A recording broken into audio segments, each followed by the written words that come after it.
नमस्कार, मैं रवीश कुमार। हम आज बात नौकरी की भी करेंगे और नेताजी की भी करेंगे, थोड़ी नेताजी की और थोड़ी नौकरी की।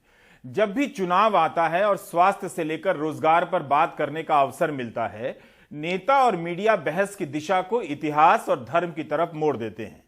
किसी महापुरुष को याद करने के नाम पर खुद को महापुरुष साबित करने की होड़ शुरू हो जाती है। मूर्ति, स्मारक, पार्क इत्यादि के नाम रखने के बहाने किसी को याद किया जाने लगता है। ट्विटर पर मीम और टीवी चैनलों पर डिबेट के जरिए इतिहास की पढ़ाई शुरू हो जाती है। जहां पढ़ाई होनी चाहिए वहां ना तो शिक्षक हैं, ना ही लाइब्रेरी में किताबें हैं। वोट के लिए इतिहास चालू टॉपिक हो गया है। नेता लोग पार्ट टाइम से अब फुल टाइम इतिहासकार बनने लगे हैं और इतिहास से एमए पास रिजर्व बैंक के गवर्नर। गलत इतिहास को सही करने के नाम पर अपने मन के हिसाब से गलत किए जा रहे हैं। इतिहास को सही करने के नाम पर आपके साथ जो गलत हो रहा है उसे समझना आपके बस की बात नहीं है और समझाना हमारे बस की भी बात नहीं है, क्योंकि इतिहास में किसी की भूमिका को समझने के लिए कम से कम 1-2 किताबें तो पढ़ेंगे ही। जैसे नेताजी सुभाष चंद्र बोस को समझने के लिए 327 पन्नों की इस किताब को पढ़ना अनिवार्य है, जिसे हार्वर्ड यूनिवर्सिटी के प्रोफेसर सुगौतो ने लिखी है। सुगौतो नेताजी के भाई के वंशज हैं, इस परिवार की तीसरी पीढ़ी के हैं। इस किताब को लिखने के लिए उन्होंने 800 से अधिक किताबों, रिपोर्ट, पत्र संग्रहों वगैरह का अध्ययन किया है। तब जाकर सुभाष चंद्र बोस को समझने लायक एक किताब बनी है। उसी तरह रुद्रांशु मुखर्जी ने भी जब नेहरू और बोस के समानांतर जीवन पर यह किताब लिखी तो उसके लिए सौगाता बोस की किताब सहित करीब 50 और किताबों और अप्रकाशित रिपोर्ट का अध्ययन किया। हमने केवल 2 किताबों का जिक्र किया है जिसे लिखने के लिए कई सौ किताबों और रिपोर्ट का अध्ययन किया गया है। क्या आपको लगता है कि किसी न्यूज एंकर के पास इतना टाइम है कि वह नेताजी पर 2 दिन में किताबें पढ़ लें और आप दर्शकों के सामने नेताजी को सही संदर्भ में पेश कर दें? मैं ऐसा अपने बारे में दावा नहीं कर सकता, भले दूसरे एंकर कर सकते हो। कब तक आपको टीवी और नेता मिलकर बेवकूफ बनाते रहेंगे और कब तक आप इतिहास जानने के नाम पर टीवी पर होने वाले फटीचर किस्म के डिबेट को इतिहास की पढ़ाई समझते रहेंगे? मूर्ति और स्मारक से बस इतना पता चलता है कि सरकार ने किसी खास दिन पर किसी को याद किया, लेकिन क्या याद करने का यही एकमात्र तरीका बच गया है कि सबसे पहले घोषित करो कि फलाने को भुला दिया गया है, फिर उन्हें याद करने के लिए कहीं मूर्ति लगा दो या हॉल बनवा दो? इस होड़ में तमाम सरकारें जनता का सैकड़ों करोड़ों रुपया फूंके जा रही हैं, जिनका संबंध नायक को याद करने से ज्यादा खुद को बचाने से हो गया है। इस तरीके की खोज पहले राजनीतिक दलों ने की और अब आम जनता भी अपने आप करने लगी है। किसी की जयंती आती है तो सैकड़ों मीम बनने लग जाती है। मीम इसलिए बनती है ताकि आप किसी को भी कुछ सेकंड से ज्यादा याद ना करें। मीम का मनोविज्ञान इसी पर आधारित होता है कि मीम को देखते ही महानायक को याद ना करें, बल्कि अगले को तुरंत फॉरवर्ड करें, इस बात को याद रखें। पूरी जयंती इसी में निकल जाती है। मीम को फॉरवर्ड करने में रचनात्मक होने के नाम पर किसी को याद करने की रचनात्मकता खत्म की जा रही है। याद करना मतलब अपनी मेमोरी को खाली करना और दूसरे की मेमोरी पर मीम का बोझ डाल देना हो गया है। मीम ने उस अपराध बोध से सभी को मुक्ति दिला दी है कि अंबेडकर हो या भगत सिंह हो, इन जैसे नायकों को जानने के लिए 1000 पन्नों की किताबें नहीं पढ़नी पड़ेगी। सोशल मीडिया, राजनेता, सामाजिक कार्यकर्ता सब मिलकर एक भूला हुआ समाज गढ़ रहे हैं, जिसका एक नाम ज़ॉम्बी भी है। जयंती आते ही हर पक्ष की तरफ से मीम आने लगती है। सब उस मीम में अपने अपने नेताजी गढ़ने लगते हैं। कोई कार्टून बनाने लगता है, कोई लतीफा बनाने लगता है, कोई गालियां लिखने लगता है। एक नायक से दूसरे नायक को छोटा किया जा रहा है, भिड़ा दिया जा रहा है।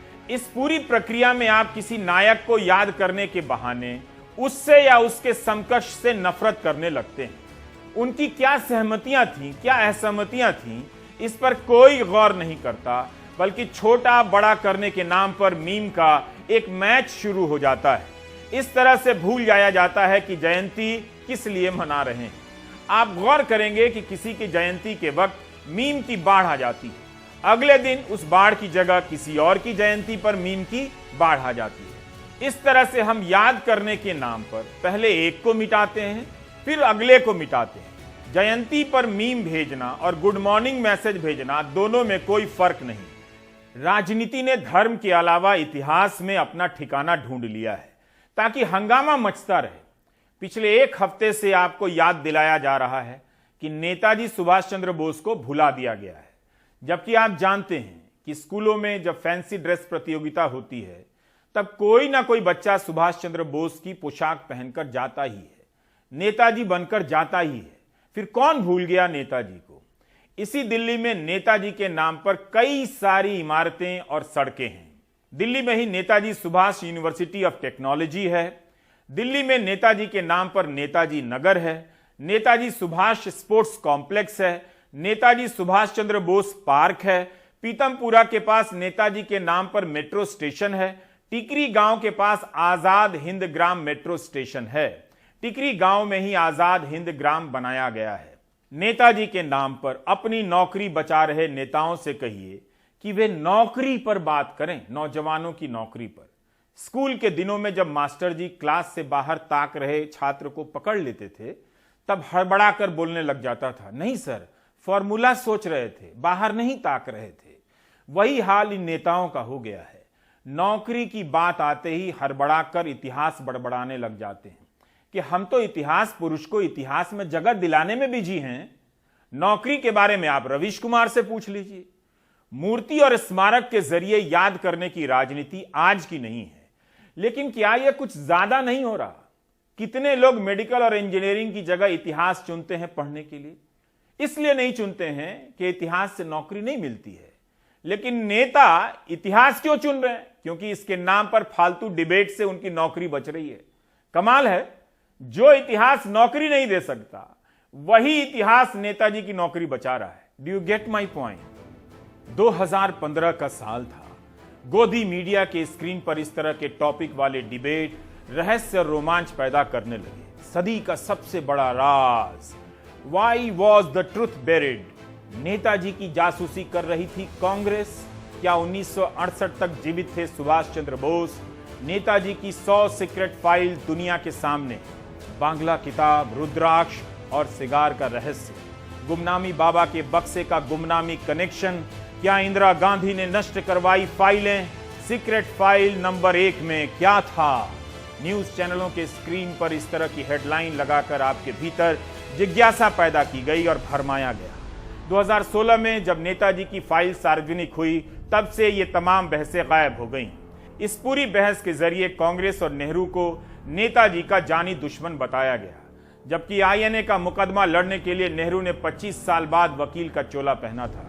यह जानकारी भी हमें सुगाता बोस की किताब से मिली है। नेहरू और नेताजी के संबंधों में आदर को माइनस कर केवल असहमतियों को हवा दी गई ताकि नेहरू से नफरत करने वाली जनता को और खुराक दी जा सके कि वह सही रास्ते पर है।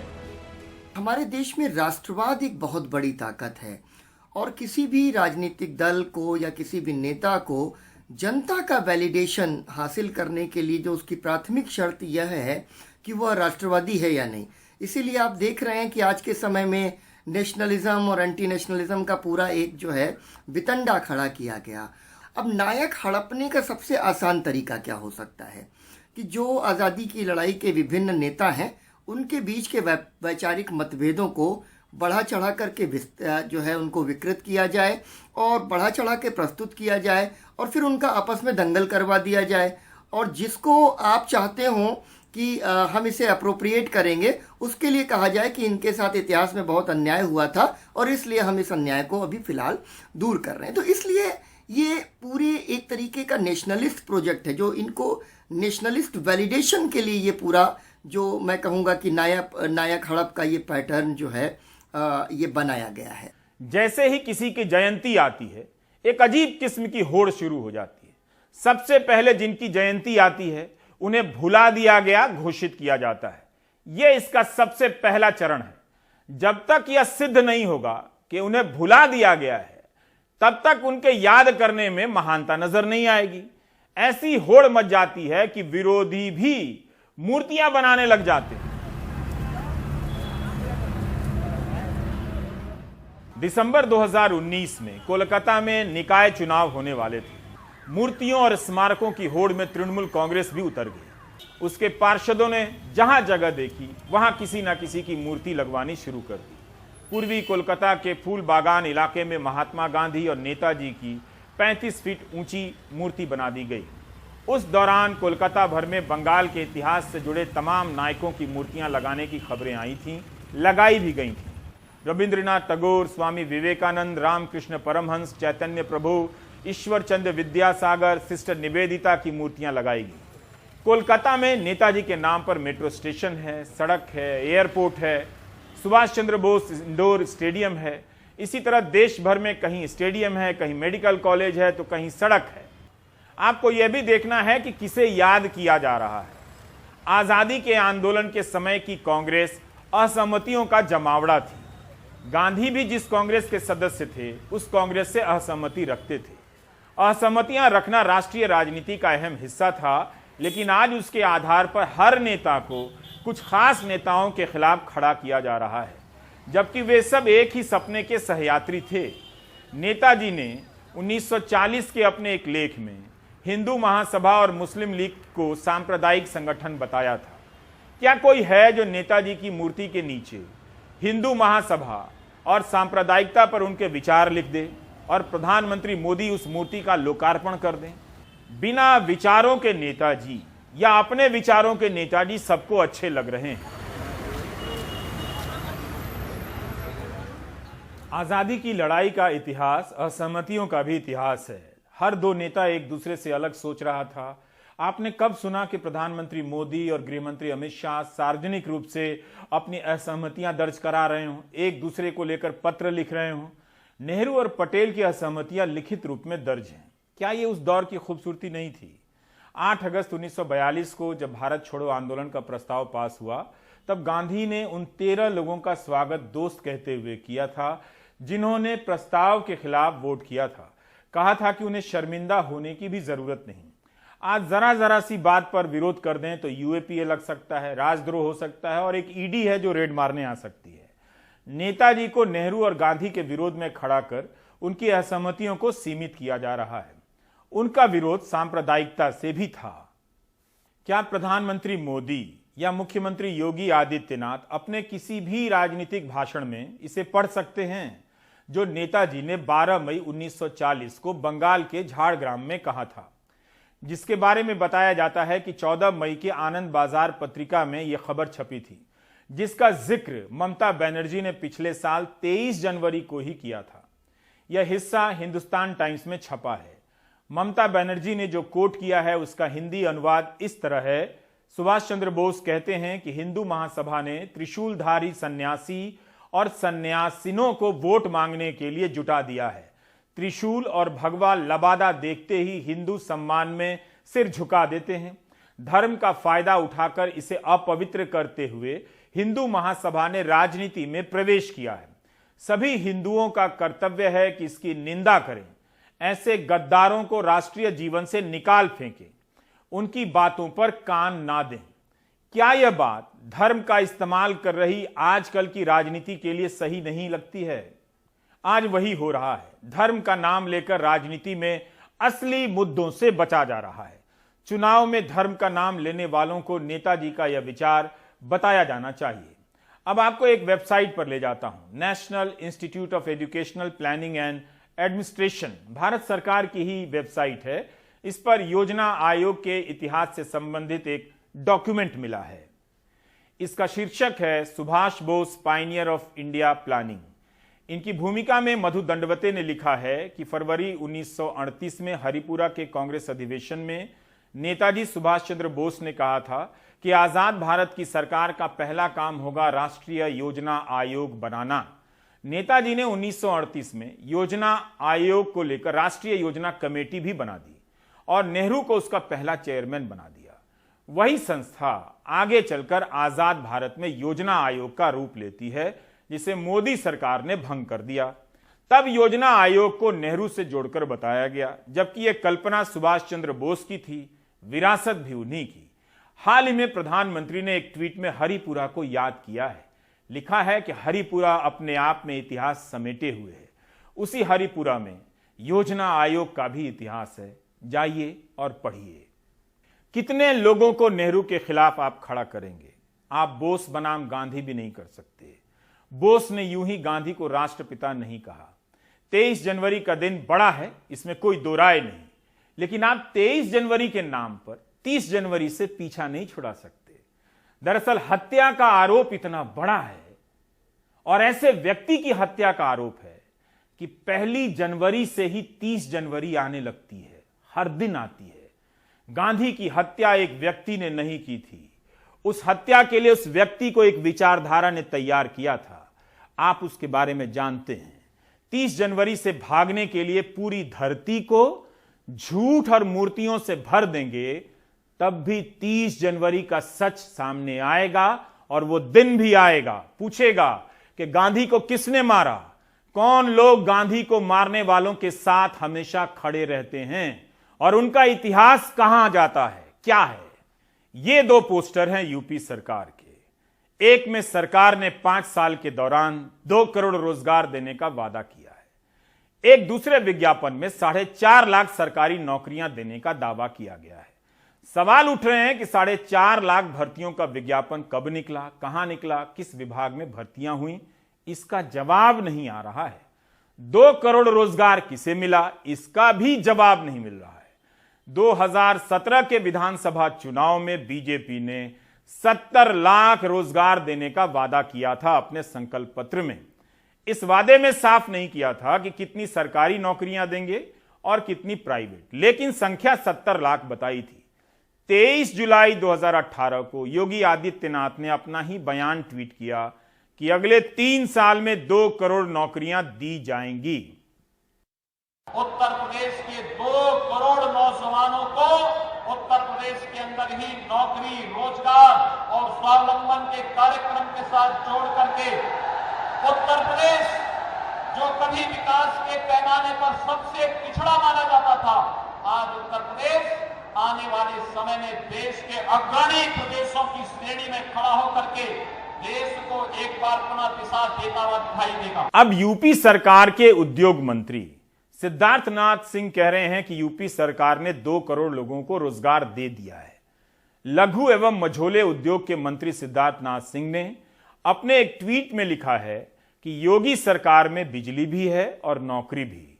इसके लिए इन्वेस्टमेंट जरूरी होता है। केवल नोएडा में ही 17,927 करोड़ का निवेश हुआ है। अकेले उद्योग से ही 2 करोड़ से ज्यादा नौकरियां दिलाई हैं और बबुआ तुम शेख चिल्ली की तरह युवाओं को 22 लाख दिलाने का झांसा दे रहे हो। सिद्धार्थनाथ सिंह कह रहे हैं कि 5 साल में 2 करोड़ रोजगार दिए गए हैं अकेले उद्योग से। उन्हीं की पार्टी के सांसद वरुण गांधी ने हिंदी अंग्रेजी के अखबारों में लेख लिखा है कि यूपी और देश में बेरोजगारी विस्फोटक हो चुकी है। 5 दिन पहले छपे वरुण गांधी के लेख का पहला पैराग्राफ इस तरह से शुरू होता है और मैं पढ़ रहा हूं कि देश में दिसंबर में बेरोजगारी दर 4 महीने के उच्च स्तर 7.9% पर पहुंच गई, जिसमें शहरी बेरोजगारी बढ़कर 9.3% हो गई। यह दिखाता है कि कैसे निराशाजनक अर्थव्यवस्था और महामारी ने भारतीयों को बुरी तरह प्रभावित किया है। चुनावी राज्य उत्तर प्रदेश में बीते 5 वर्षों में स्थिति सबसे बदतर हुई है। यह वरुण गांधी लिख रहे हैं, जो बीजेपी के सांसद हैं। वरुण लिखते हैं कि वहां दिसंबर 2016 से दिसंबर 2021 के बीच कार्यरत लोगों की संख्या 38.5% से घटकर 32.8% रह गई है। जाहिर है बेरोजगारी की दर पिछले कुछ वर्षों में तेजी से बढ़ी है। लगता है कि हम अपने देश की जनसांख्यिकीय क्षमता को बर्बाद कर रहे हैं। अमर उजाला में यह छपा है। Centre for monitoring Indian economy के महेश व्यास ने पिछले प्राइम टाइम में कहा था कि उत्तर प्रदेश में काम ही नहीं मिल रहा है। इस वजह से बेरोजगारों ने मार्केट में जाकर काम मांगना बंद कर दिया है। 5 जनवरी के प्राइम टाइम का हिस्सा हम दिखाना चाहते हैं। यह एपिसोड आपको YouTube पर मिल जाएगा। इसमें हमने यूपी सरकार की एक वेबसाइट के बारे में बताया था। यूपी सरकार ने रोजगार संगम नाम की एक वेबसाइट बनाई है, जहां नौकरियां देने वाली कंपनी और नौकरी मांगने वाले नौजवान एक प्लेटफॉर्म पर आ सकते हैं। आज यानी 24 जनवरी का डेटा बता रहा है कि 41 लाख लोग नौकरी मांग रहे हैं, लेकिन यहां पर जो वैकेंसी है उसकी संख्या मात्र 1256 है। कितनी कम नौकरियां हैं और कितने ज्यादा लोग काम मांग रहे हैं। लेकिन यूपी सरकार ने इस तरह की होर्डिंग लगा दी है कि स्थानीय उद्योग एवं कला के प्रोत्साहन से 2 करोड़ से अधिक लोगों को रोजगार दिया है। कोई डिटेल नहीं कि उद्योग और कला के प्रोत्साहन से 2 करोड़ लोगों को कहां रोजगार मिला है, किस सेक्टर में मिला है, कैसा काम मिला है, कैसी सैलरी मिली है, कुछ पता नहीं। चुनाव आयोग जब 70-80 करोड़ नागरिकों का मतदान पत्र बना सकता है, इलेक्टोरल रोल बना सकता है, तो सरकार उन युवाओं का रोजगार पत्र क्यों नहीं बना सकती है जिन्हें रोजगार मिला है। हम चुनाव आयोग की साइट से पहचान पत्रों की पुष्टि कर सकते हैं, तो फिर रोजगार के आंकड़ों के लिए ऐसी सुविधा क्यों नहीं हो सकती। नेशनल रजिस्टर बनाने के नाम पर 1600 करोड़ फूंक दिए गए असम में, और आज तक उसका आता पता नहीं है। लेकिन बेरोजगारों का रजिस्टर आज तक नहीं बन पाया, क्योंकि पोल खुल जाएगी। आचार संहिता लागू होने से पहले प्रधानमंत्री मोदी ने यूपी में कई सरकारी कार्यक्रम किए। इन कार्यक्रमों में लोगों को बुलाने के लिए सरकारी बसों का इस्तेमाल किया गया। आम जनता के रूट से बसों को उठाकर उस रूट पर लगाया गया जहां प्रधानमंत्री की सभा होने वाली थी। इन बसों में उन लोगों को बिठाकर लाया गया जिन्हें किसी ना किसी सरकारी योजना का लाभ मिला है। इनका एक नया नाम दिया गया, लाभार्थी। कहीं सुनने को नहीं मिला कि लाभार्थियों में वे लोग भी हैं जो उस 2 करोड़ में शामिल है जिन्हें रोजगार मिला है, या 4.5 लाख सरकारी कर्मचारी हैं जिन्हें नौकरी मिली है।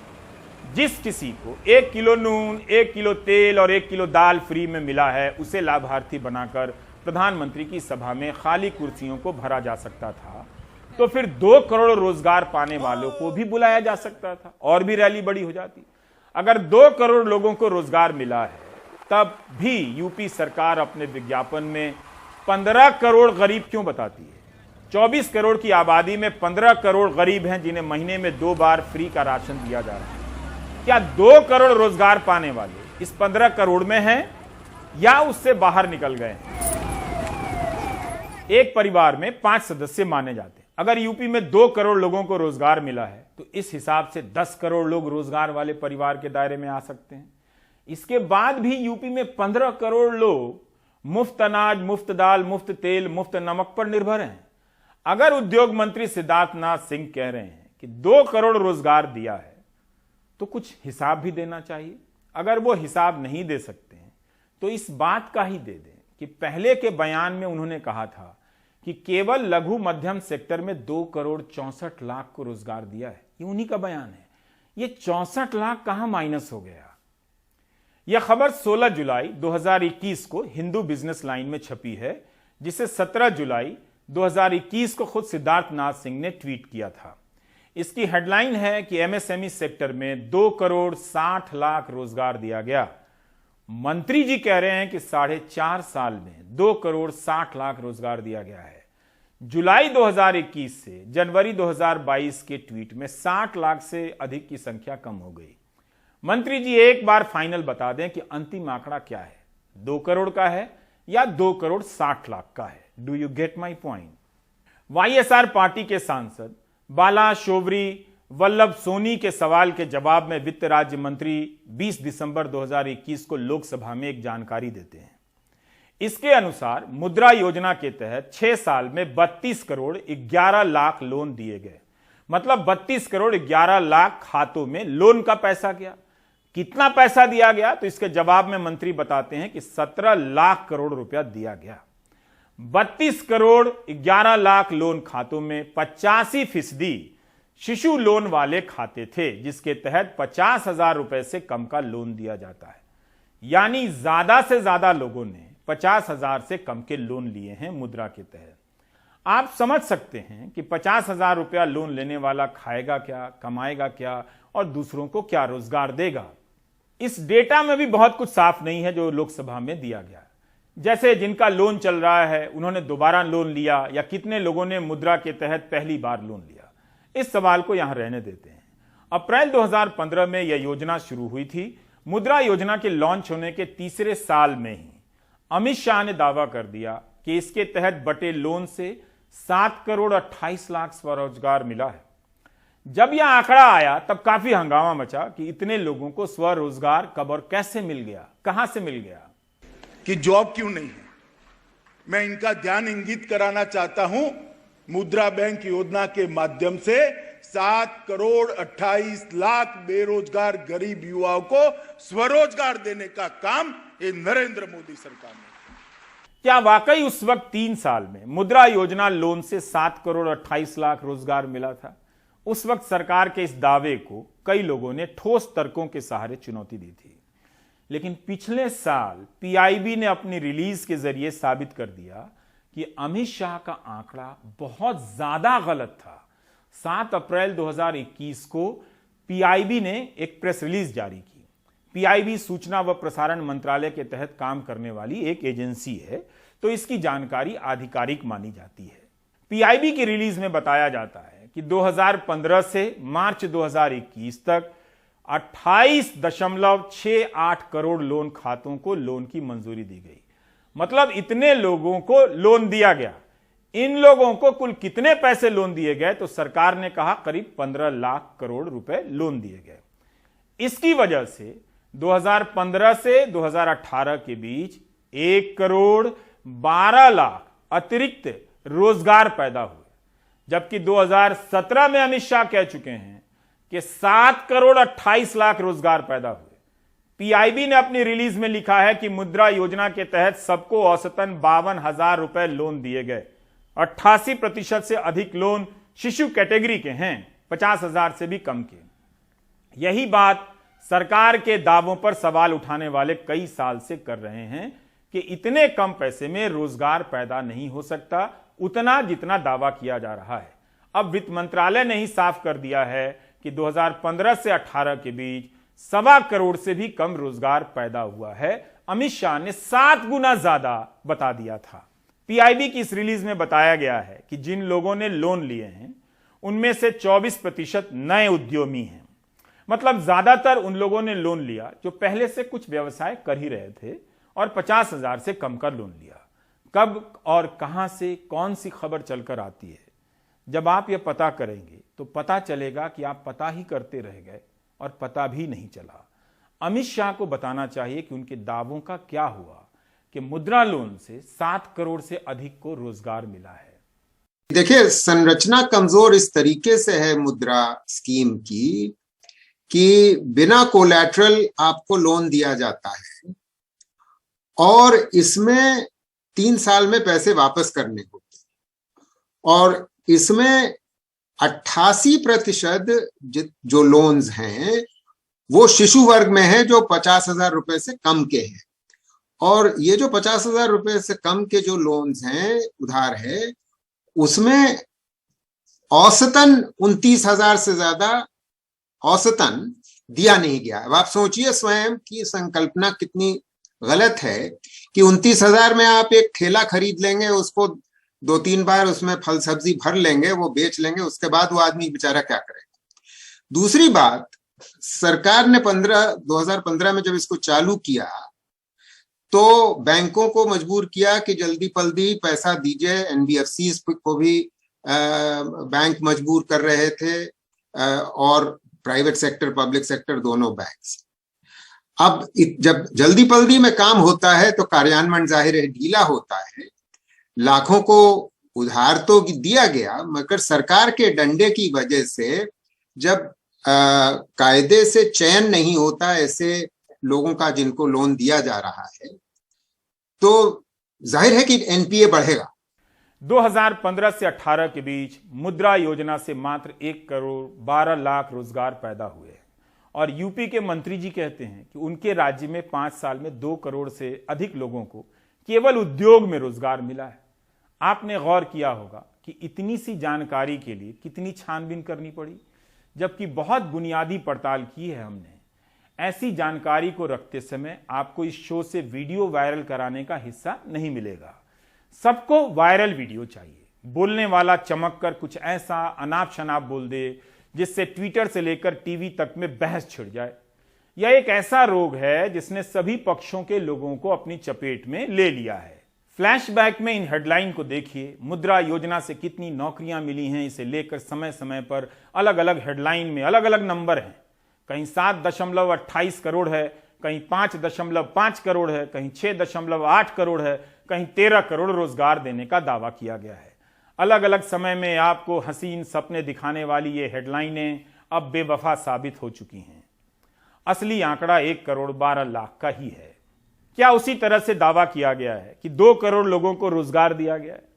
नौकरी पर नेताजी कब बात करेंगे, या नेताजी नौकरी पर भी इतिहास की तरह बात करेंगे? एक को नियुक्ति पत्र देकर कहेंगे सबको नौकरी दे दी, जैसे एक मूर्ति लगाकर बताते हैं इतिहास के नायक को इतिहास में जगह दे दी। इतिहास के नाम पर वर्तमान को इतिहास के गर्त में धकेला जा रहा है। बेहतर है अपने आप को बचा लीजिए, ब्रेक ले लीजिए।